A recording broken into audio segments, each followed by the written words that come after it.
Going to Venezuela firsthand made me realize how much the media is lying to us about the reality on the ground.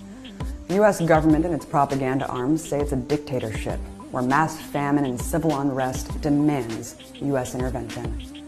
They deliberately don't tell you key facts. An economic war being waged inside by private businesses and outside of the country by crushing U.S. sanctions. Trump's sanctions have debilitated the Venezuelan economy, costing them $6 billion just in the last year.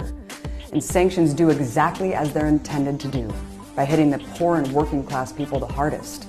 Their strategy is to starve the people into submission, then cynically use that humanitarian crisis as the premise for more intervention. They say that millions of people are demanding the ouster of Maduro. What they deliberately don't show you are the millions who support Maduro, who voted for him, who are also in the streets protesting this criminal coup attempt. They say that a coup is democracy, that Guaido is restoring the Constitution by declaring himself president in a country that just held a presidential election last year. We've seen this propaganda playbook before, from Latin America to the Middle East, and it's literally being led by the same war criminals.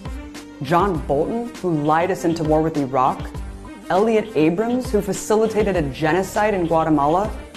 1 million Iraqis died for a war based on lies, paved by the so-called free press. And they're doing it again.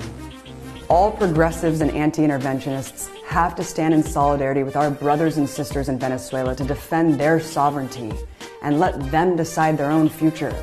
We must call this what it is: an illegal coup underway by the bloodthirsty Trump regime to overthrow one of the last remaining independent nations in Latin America and plunder their oil. Trump has already threatened military intervention. Millions of lives are at stake.